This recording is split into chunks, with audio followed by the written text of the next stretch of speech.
আমার সন্তান আমার পৃথিবী। আমি তাকে বকা দিব, শাসন করব। আবার তার জন্য আমি আমার জীবনটাও দিয়ে দিব।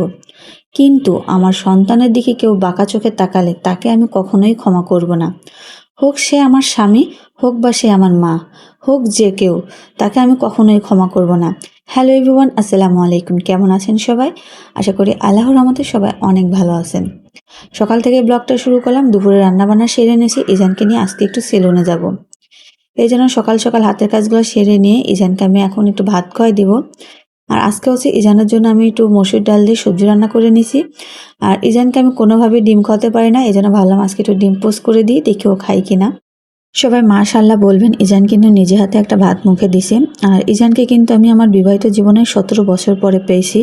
এই জন্য আল্লাহ তাআলার কাছে সবসময় শুকরিয়া আদায় করি, সবসময়ের জন্য বলি আলহামদুলিল্লাহ। আর যেসব মায়েরা এখনও মায়ের ডাক শুনতে পান না, আল্লাহ যেন তাদের দোয়াগুলা কবুল করে। গুঁড়া মশলা শেষ হয়ে গেছিল। আমি শেষ হওয়ার পরে বাটিটা একটু ধুয়ে শুকাই নিয়ে তারপরে আবার গুঁড়া মশলাগুলো রেখে দিলাম। হলুদ, মরিচ, লবণ আর ধনিয়া গুঁড়া। আর সব কিছু গুছায় রাখলে কিন্তু রান্না করার সময় কাজটাও একটু সহজ হয়। আর একসাথে করে রাখছি আমার সব কিছু নিতে সুবিধা হবে, যেহেতু লবণ, মরিচ, হলুদ সব একসঙ্গেই আছে।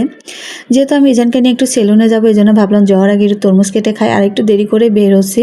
ইজানের যেহেতু আমি 12:30 থেকে 1টার মধ্যে গোসল করাই, ওইভাবে হাতে সময় নিয়ে যাব যেন আমি চুল কেটে এসে ইজানকে তাড়াতাড়ি করে গোসল করায় দিতে পারি। আর আমি কালকে যখন তরমুজটা আনছিল তখনই সাথে সাথে খেয়ে ফেলছিলাম, যেটুকু কাটা অংশটুকু ছিল। মানে দোকানদারে কেটে দেখায় না আজ ভিতরে কালারটা কেমন। আর আমার যেহেতু তরমুজ খেতে অনেক বেশি ভালো লাগে, এই জন্য সবার আগে আমি ওইটাকে খেয়ে নিয়েছি। তারপর এটা ফ্রিজে রাখছিলাম, পরের দিন কাটলাম। আর আমি কিন্তু এখন ছেলি নাই, শুধু কেটে নিছি। তারপরে সেলুন থেকে দেখেন আমার আব্বার আর কি করে দিছে। আমি না করার পরে উনি ব্লেড লাগাইছে। আমি বলছি ঠিক আছে, এমনি মেশিন দিয়ে কেটে দেন, ব্লেড লাগাতে হবে না। কিন্তু বলার পরেও আমি রাগারাগি করতেছিলাম। পরে এই যেন বাবা বললো থাক, যা আবার হয়ে গেছে, এখন বললেও তো আর ওর জায়গাটা ঠিক হয়ে যাবে না।